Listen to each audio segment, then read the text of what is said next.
16 अक्टूबर 1951 शाम तकरीबन 4 बजे का वक्त कंपनी बाग रावलपिंडी में 2 गोलियां चलती हैं। कायदे मिल्लत कुछ ही देर में शहादत मिल्लत बन गई। एक लम्हा जिसने मुल्क के हालात भी बदल दिए और मुस्तकबिल भी। पाकिस्तान की क़यादत सियासी रहनुमाओं के हाथों से निकलती चली गई, पहले दफ्तर शाही के खूनी पंजों से और फिर आमरों के खूनी शिकंजों में। अवाम को कायद का पाकिस्तान दोबारा देखने को नहीं मिल सका। लियाकत अली खान का पहला कत्ल हाई प्रोफाइल कत्ल माना जाता है, लेकिन हरगिज आखिरी नहीं। एक लम्हा जिसने मुल्क के हालात भी बदल दिए और मुस्तकबिल भी। पाकिस्तान की क़यादत सियासी रहनुमाओं के हाथों से निकलती चली गई, पहले दफ्तर शाही के आईनी पंजों में और फिर आमरों के आईनी शिकंजों में। अवाम को कायद का पाकिस्तान दोबारा देखने को नहीं मिला।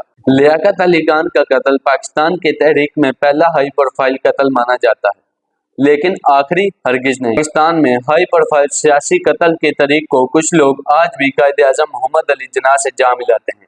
उनको लगता है कायद आज़म मोहम्मद अली जिन्ना की वफात बहुत ही पुरअंदाज तरीके से हुई। पुरअसरार अंदाज में कि लोगों को कत्ल का शुबा होने लगता है, लेकिन उनको टीबी का मर्ज था जिसको वो लोगों से बचाते थे कि लोगों को इस बारे में पता ना चले। लोग इस बीमारी को बहुत बुरा समझते थे, लेकिन कायद आज़म मोहम्मद अली जिन्ना ने यह बीमारी सबसे इसलिए छुपाई रखी कि उनके पॉलिटिकल करियर पर बैड इंप्रेशन ना पड़े। वो समझते थे कि अगर मेरी इस बीमारी के बारे में लोगों को पता चल जाता तो मुखालफिन पाकिस्तान नहीं बनने देंगे। इसीलिए उन्होंने अपनी सारी उम्र ये बीमारी छुपाई रखी। कैंप सीक्रेट के साथ पाकिस्तान बन गया। इस तकरीर के बाद उन्होंने एक तकरीर में कहा कि मुसलमान मुसीबत में नहीं घबराता। इस तकरीर के फौरन बाद ही उनकी तबीयत ज़्यादा खराब हो गई और वो आराम करने के लिए बलूचिस्तान ज़ियारत कर गए, लेकिन वहां पर उनकी तबीयत मजीद खराब हो गई। 11 सितंबर 1948 को इनको वापस कराची लाया गया। एक फौजी एम्बुलेंस के जरिए इनको गवर्नमेंट जनरल हाउस ले जाया जा रहा था कि इनकी एम्बुलेंस रास्ते में खराब हो गई। जब तक दूसरी एम्बुलेंस आती तो कायद आज़म मोहम्मद अली जिन्ना की तबीयत काफी ज्यादा खराब हो गई और वो रास्ते में इंतकाल कर गए। इतनी मजीद हाई क्वालिटी सिक्योरिटी के होने के बावजूद एक एम्बुलेंस का होना लाजिम तो नहीं। इसमें लोगों ने कहा है कि ये हाई प्रोफाइल कत्ल है। पाकिस्तान 1 साल बाद यतीम हो गया, लेकिन बहुत से हलकों को ये कत्ल की साजिश लगती थी, क्योंकि इतने हाई प्रोफाइल सिक्योरिटी होने के बावजूद एम्बुलेंस कैसे खराब हो सकती है। यहाँ से होती है हाई प्रोफाइल कत्ल की जर्नी शुरू। हाई प्रोफाइल कत्ल के पहले निशानदही बने लियाकत अली खान, वजीर आजम पाकिस्तान। पहली तकरीर थी उनकी कि अभी उन्होंने मुंह से 2 अल्फाज निकाले ही थे कि पहली सब में खड़ा नौजवान जिसने लियाकत अली खान पर 2 गोलियां चला दी और लियाकत अली खान मौके पर ही हलाक हो गए। बंदे ने गोलियां चलाई थी, उसका नाम था अकबर खान, लेकिन इस हमले में ना लियाकत अली खान बचे ना अकबर खान। लेकिन अकबर खान ने ऐसा क्यों किया, इसकी तहकीकात शुरू हुई। इस तरह एक झूठ बोलने के लिए कई झूठ बोलना पड़ता है, ठीक उसी तरह एक कत्ल के पीछे काफी कत्ल उन्हें करने पड़े। तहकीकात कर रहे थे नवाबजादा आईजी पंजाब एहतजाजुद्दीन। उन्होंने काफी मुशक्कत कर कर एक फाइल तैयार की जो लेकर आ रहे थे जनरल कोर्ट कराची में, लेकिन रास्ते में ही उनका प्लेन क्रैश हो गया, जिसकी वजह से ना हमारे शहजादा साहब बचे और ना ही लियाकत अली खान और ना ही उनके डॉक्यूमेंट्स। लियाकत अली खान के उस कत्ल के बाद जो आज भी पाकिस्तान तरक्की की राह पर जाता हुआ हमें नजर नहीं आ रहा। यहाँ से शुरू होती है जर्नी हाई प्रोफाइल कत्ल्स की। कई वज़ीर आज़म भी अपनी जान से गए। मिसाल के तौर पर 5 साल बाद हुसैन शहीद सुहरावर्दी 1956 और 57 में ये वज़ीर आज़म थे, लेकिन इनसे जबरदस्ती इस्तीफा लिया गया और इनको जेल में दाखिल कर दिया गया। अयूब खान का दौर शुरू हुआ तो सियासतदानों पर बड़ी मुश्किलात आई। इस तरह हुसैन शहीद सुहरावर्दी को जेल कर दी गई, उन पर काफी पाबंदियां लगाई गई, लेकिन यहाँ तक कि वो मुल्क से बाहर चले गए। 5 सितंबर 1963 को वो अपने होटल में मुर्दा पाए गए। उनकी बेटी का बयान है कि ये हाई प्रोफाइल कत्ल है। वो दौर था जब अयूब खान का मुकाबला किया सामना करना भी मुश्किल था।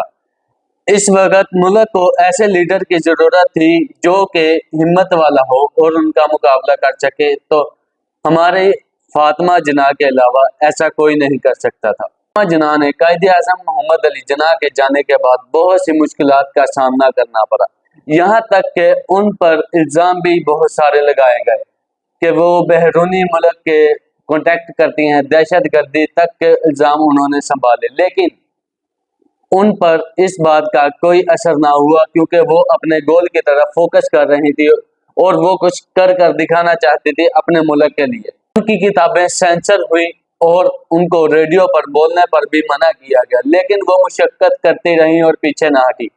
ملک بھر میں اب ایک ہی نام تھا، فاطمہ فاطمہ فاطمہ۔ انہوں نے فیصلہ کیا کہ ایوب خان سے وہ وزیر اعظم کا خطاب چھینیں گی اور خود وہ وزیر اعظم بنے گی۔ ملک میں پھر یہی نام تھا، فاطمہ فاطمہ فاطمہ۔ لیکن افسوسناک خبر یہ کہ ایسا نہ ہو سکا کہ وہ ایوب خان سے جیت سکیں۔ ایوب خان دوبارہ سے الیکشن جیت گیا۔ اس کے بعد ان کی زندگی عذاب کر دی گئی، کبھی ان کے گھر کا پانی بند کر دیا گیا، کبھی ان کے گھر پر چھاپے مارے گئے۔ ایک دن 9 جولائی 1967 کو ان کی اچانک موت ہو گئی۔ ڈاکٹر کا کہنا ہے کہ ان کی موت دل کے دورے کی وجہ سے ہوئی، لیکن آج تک ایک حلقہ یہ سمجھتا ہے کہ یہ بھی ایک ہائی پروفائل مرڈر ہے۔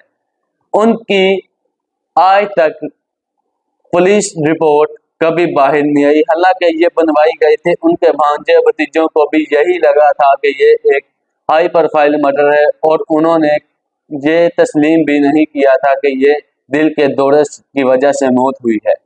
پاکستان میں اگلا ہائی پروفائل قتل ہوا وزیر اعظم ذوالفقار علی بھٹو کا، بلکہ یہ بھی کہنا بہتر ہے کہ ان کے دور میں اور بھی کافی ہائی پروفائل قتل ہوئے، وہ بھی پلاننگ کے ساتھ۔ اندا غازی خان سے ڈاکٹر نذیر احمد، لاہور سے خواجہ رفیق، مثال کے طور پر ان کے دور حکومت میں کافی ہائی پروفائل قتل جو ہوئے ہیں، ان میں سے ایک ان کے اوپر الزام بھی آ گیا تھا۔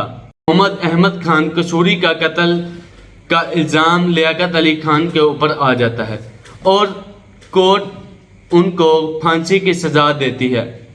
یہ 4 اپریل 1979 تھا جس دن لیاقت علی خان کو پھانسی دی گئی، لیکن کچھ نمائندے یہ بھی کہتے ہیں کہ یہ کورٹ کی سازش ہے اور کورٹ نے جان بوجھ کر ان کا کیس لیاقت علی خان پر ڈالا، جس کی وجہ سے ان کو پھانسی دی گئی۔ 15 اگست 1988 میں پاکستان کی سیاست پر ایک اور ایسا گہرا موڑ آتا ہے جب پاک فوج کا C-130 جہاز بہاولپور سے اڑتا ہے اور راستے میں ہی پھٹ کر تباہ ہو جاتا ہے۔ بارے میں کوئی اور نہیں، پاکستان کے صدر ضیاء الحق ہی موجود تھے۔ کئی حلقوں نے یہ بھی کہا گیا ہے کہ یہ بھی ایک ہائی پروفائل مرڈر ہے، لیکن اس کی رپورٹ آج تک دنیا کے سامنے نہیں لائی گئی۔ پاکستان میں آخری ہائی پروفائل قتل ہوا مولانا سمیع الحق کا، جس میں یہ کہا گیا ہے کہ وہ گھر پر اکیلے تھے، نہ ان کا سیکیورٹی گارڈ تھا نہ ان کا ڈرائیور تھا، تو ایک نامعلوم شخص نے گھر گھس کر پہلے ان پر چاقوؤں سے وار کیا اور بعد میں گولی مار کر ان کو ہلاک کر دیا گیا۔ اس طرح پاکستان کی تحریک میں اور بھی کافی وزیر اعظم پر قاتلانہ حملے ہوئے، پرویز مشرف پر کافی مرتبہ قاتلانہ حملے ہوئے، لیکن وہ بچتے رہے۔ اس کے بعد مثلاً مولانا مودودی پر اکتوبر 1963 میں ایک جان لیوا حملہ ہوا جس میں وہ بال بچے۔ تو یہ تھی ہماری ہائی پروفائل سیاسی قتل کی ویڈیو جو میں آپ تک پہنچا چکا ہوں۔ آپ کا پوری ویڈیو دیکھنے کے لیے شکریہ۔ میرا نام ہے سائم ملوی اور میں ہوں آپ کا دوست۔ آپ دیکھ رہے ہیں ہمارا YouTube چینل 145 فاؤنڈیشن۔